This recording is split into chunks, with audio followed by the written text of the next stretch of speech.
నమస్కారం. ఇక్కడ విచ్చేసిన కాలనీ వాసులకి, రెసిడెంట్ వెల్ఫేర్ అసోసియేషన్స్కి, ప్రెసిడెంట్, సెక్రటరీ, తర్వాత మా కాంగ్రెస్ నాయకులకు, ప్రెస్, ఎలక్ట్రానిక్ మీడియా మిత్రులందరూ కూడా పేరు పేరున మా హృదయపూర్వక నమస్కారాలు. మరి ఈ రోజున ఎంతో పర్వదినము. ఈ కృషి మాది ఫ్రమ్ లాస్ట్ 6 months నుంచి ఉంది. మినిస్టర్ గారికి, హనుమంతన్న గారికి ఫోన్ చేసి, కమిషనర్ గారికి ఫోన్ చేసి ఇమీడియట్గా మాకు ఈ రోడ్ కావాలి. ఫ్రమ్ లాస్ట్ 2 years నుండి ఈ రోడ్ పైన చాలా ప్రాబ్లమ్స్ ఉన్నాయి. ఇది కనెక్టింగ్ రోడ్, లింక్ రోడ్డు మన అల్వాల్కి, తర్వాత కొంపల్లికి. మరి ఈ రోడ్ ఆల్మోస్ట్ ఎట్లా అంటే ఇక్కడ నుండి మన వీబీఆర్ నుండి ఎస్పీజీ గ్రాండ్ వరకు మనకు ఆల్మోస్ట్ కిషన్ రెడ్డి వరకు మనది వస్తుంది లింక్. అక్కడ నుండి ఇప్పుడు గులాపూర్ లింక్ వస్తుంది. లాస్ట్ టైం వివేక్ గారు మరి హనుమంతన్న గారు ఉన్నప్పుడే ప్రపోజల్ పెట్టారు. అప్పుడు ఆ ప్రపోజల్ అయిపోయే లోపల వాళ్ళ టర్మ్ అయిపోయింది. తర్వాత నన్ను ఫాలో అప్ చేయించి మినిస్టర్ దగ్గరికి వెళ్ళి అక్కడ కమిషనర్ గారికి లెటర్ పెట్టించి ఫోన్ చేయించి ఇమీడియట్గా శాంక్షన్ చేయాలి ఈ రోడ్డు అంటే వాళ్ళు మన అపూర్వ చౌహాన్ దగ్గరికి, మన కాలనీ వాళ్ళందరినీ, మన zonal commissioner, Kukatpally zonal commissioner Apoorva Chauhan దగ్గరికి వెళ్ళి ఒక 3 times అయినా నేను తీసుకురావడం జరిగింది. మరి రోడ్డు చాలా అధ్వానంగా అయిపోయింది. ఎందుకంటే రోడ్ వేసి కూడా ఆల్మోస్ట్ ఒక 7 to 8 years అయిపోయింది. దానికన్నా ముందు కొద్దిగా చిన్న రోడ్ ఉంటే, తర్వాత ఈ వర్షాకాలం, లాస్ట్ వర్షాకాలంలో అయితే చాలా రెయిన్స్ వచ్చాయి. ఆ రెయిన్స్ వల్ల మొత్తం పాడైపోయింది. అక్కడక్కడ కొన్ని ప్యాచ్ వర్క్స్ చేయించాము, కానీ దాంతో మనకి సరిపోలే రోడ్డు. మరి కమిషనర్ గారు నేను వెళ్ళి కలవడం జరిగింది. మరి మా అన్న కూడా ఇమీడియట్గా అది శాంక్షన్ చేయించాడు. స్టాండింగ్ కమిటీలో పెట్టించాం. మా మేయర్ మేడంతో మాట్లాడడం, తర్వాత ఇమీడియట్గా శాంక్షన్ చేయించి టెండర్ పెట్టించాం. ఆ రోజు కాలనీ వాసులందరూ మన పంచశీల కాలనీలో హనుమంతన్నను సన్మానం చేయడం జరిగింది.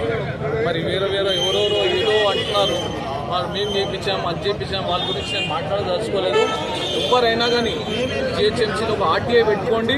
మేము ఎన్ని వర్క్స్ చేసామో ప్రతి కాలనీలో కానివ్వండి, ఈ లింక్ రోడ్స్ కానివ్వండి, ఈ లబ్బం ఫ్యాక్టరీ రోడ్స్ కానివ్వండి, లేకపోతే సెలెక్ట్ ప్యాకేజ్ రోడ్ కానివ్వండి, ఎన్నో రోడ్స్ ఇప్పటివరకు మచ్చబులారంలో నేను అరౌండ్ 500 crores వర్క్ చేయించాం మా హనుమంతన్న సహకారంతో. మరి ఈ 2 years లోపలనే ఒక 107 roads పెట్టించాం అన్ని కాలనీస్లో.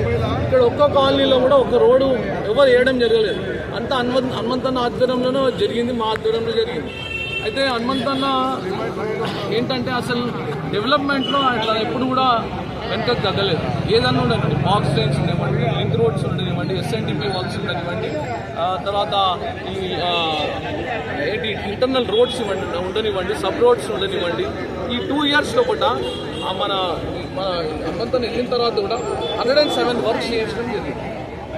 ఈ 107 వర్క్స్ ఆల్మోస్ట్ 40 crores, ఇంకో 10 crores వర్క్స్ ఇంకా పెండింగ్లో ఉన్నాయి. ఆ 10 crores వర్క్స్ కలిపితే అరౌండ్ 150 వర్క్స్ అవుతాయి. ఇట్లాంటి వర్క్స్ మేము ఎప్పుడు కూడా వెనకకు పోలేదు. కాలనీ వాసులు ఎప్పుడు పిలిచినా వాళ్ళు ఎప్పుడు ఉన్నాము, వాళ్ళలో మమైకమై వాళ్ళ కాలనీ మెంబర్ లాగా పనిచేసినాం మేమందరం.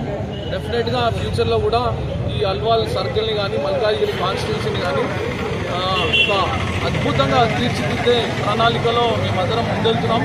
డెఫినెట్గా మైనంపల్లి కానీ, తర్వాత ఈ రోడ్ వర్క్ కంప్లీట్ అయిపోయిన తర్వాత మంచి శిలాఫలకం పెట్టుకొని మరి మినిస్టర్ గారిని పిలిచి ఇనాగ్రేట్ చేయడం జరుగుతుంది.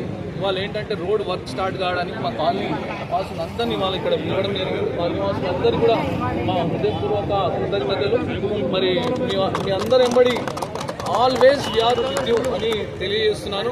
హనుమంతన్న ఇవాళ ఎందుకు రాలేకపోయినట్టు అక్కడ మెదక్లో తన ఇన్ఛార్జ్ ఉన్నాడు, అందుకు తన రాలేకపోయింది. డెఫినెట్గా ఇది అయిపోయిన తర్వాత మళ్ళీ అందరిని పిలుస్తాను. రోడ్ వర్క్ అయ్యేటప్పుడు మనం అందరం కలిసి మళ్ళీ రోడ్ వేయించుకొని, ఏదైతే వైడనింగ్ అన్నారో మన మహేందర్ గారు, రోడ్ వైడనింగ్తో సహానే ఇది డబుల్ రోడ్ ఉంటుంది. మరి మధ్యలో ఇంకా డివైడర్ మనం డిసైడ్ చేయలేదు. ఆ డివైడర్ కూడా డిసైడ్ చేసి డెఫినెట్గా ఈ రోడ్ కంప్లీట్ చేస్తాము. ఇది చాలా పెద్ద లింక్ రోడ్డు. మీరు అన్నట్టు డైలీ అరౌండ్ 30,000 to 40,000 వెహికల్స్ ఇక్కడ మూవ్మెంట్స్ ఉంటాయి. కానీ ఈ రోడ్ ఏంటంటే బీటీ రోడ్ వేసినందుకు మనకు కొంచెం అల్వాల్ సైట్లో ఉంటుంది, వాటర్ అంతా ఇలా వస్తుందని అది వాష్అవుట్ అయిపోయింది రోడ్స్ లాస్ట్ వర్షకాలంలో. కానీ definitely we are all with the colony people 133 డివిజన్ని ఒక ఆదర్శ డివిజన్గా తీర్చిదిద్దాను. ఇప్పటివరకు కూడా అది అన్నిటికన్నా పెద్ద డివిజన్ మల్కాజ్గిరి కాన్స్టిట్యున్సీలోనే. నా దగ్గర ఉన్నాయి 150 to 160 కాలనీస్, ఒక 20 స్లమ్స్ ఉన్నాయి. ఇవన్నింటినీ కూడా డెవలప్ చేసాం. ఏ కాలనీని కూడా వదలకుండా ఇంకా ఫ్యూచర్లో కూడా చేస్తామని తెలియజేస్తూ తెలుసుకున్నాను. Thank you.